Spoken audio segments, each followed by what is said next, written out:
আবার এক নতুন কাজের অর্ডার পেয়েছি। আজ তোমাদের সেটাই দেখাবো কীভাবে কাজটা আমি বানাই। কাস্টমার অর্ডারের এক পিস কাজের অর্ডার ছিল, এটা একটি মঙ্গলসূত্র পেন্ডেন্ট। চলো সেটাই তোমাদের দেখাই। প্রথমে কিন্তু কাজের ফ্রেমটি ভেজে নিয়েছিলাম।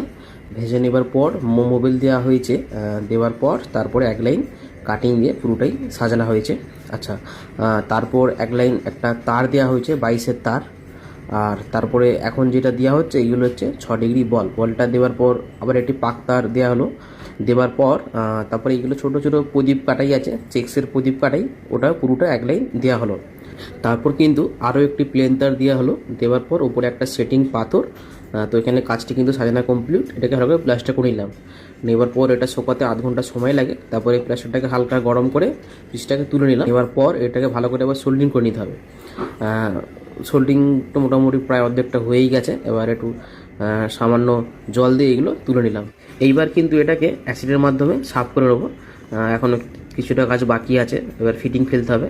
আচ্ছা, ফিটিংয়ের জন্য মোমটা এখানে রেডি হয়ে গেছে। আর প্রথমে কিন্তু পিসটা বসালাম, তারপর উপরে একটা গোল পিস এবং দুদিকে সাইডে দুটো কেরি পিস দিলাম। দেওয়ার পর এবার একইভাবেই বলটাও দেওয়া হবে। এইগুলো হচ্ছে 6 ডিগ্রি বল আছে মোটামুটি, আর কিছুটা হলেই বলটা পুরোটাই দেওয়া হয়ে যায়। আচ্ছা, বলটা দেওয়ার পর কিন্তু একটা আবার তারও দিয়ে দিলাম। দেওয়ার পর এইগুলো হচ্ছে ফুল কাটাই এক ধরনের। এই কাটাইটাও কিন্তু একইভাবে পুরোটাই শেষ পর্যন্ত দেওয়া হবে। দেওয়ার পর কিন্তু আবার একটা তার দিলাম। দেওয়ার পর এইগুলো হচ্ছে চাঁদ কাটাই। এই চাঁদ কাটাইগুলো ঠিক একইভাবে পুরোটাই দেওয়া হবে। দেওয়ার পর কিন্তু এবার ওপরে সাইডে কিছু বল দিয়ে দিলাম, বলের যে কাজটা দেওয়া ছিল। তারপরে এগুলো গোট আছে বল ঝোলানোর জন্য, এই গোটগুলো একটা করে সব দিয়ে দিলাম। কাজটি কিন্তু একদম ফাইনাল সাজানো কমপ্লিট। এই যে দেখো, পুরো একদম সাজানো কমপ্লিট হয়ে গেল। এবার এটাকে প্লাস্টার করে নিতে হবে। তো প্লাস্টারটা ঢেলে দিলাম। তো আধ ঘন্টা মতো সময় লাগে শোকাতে। তারপর এটাকে তুলে নিলাম। নেওয়ার পর কিন্তু এটাকে আবার সোল্ডিং করতে হবে। তো ভেতরের কাজটা তো সোল্ডিং হয়েই ছিল প্রথমে। তো এবার সাইড কাজগুলোকে ভালো করে সোল্ডিং করে নিতে হবে। উপরের বলগুলোকে এখন সোল্ডিং হচ্ছে। এবার কিন্তু নিচের দিকটা ভালো করে সোল্ডিংটা করে নিতে হবে।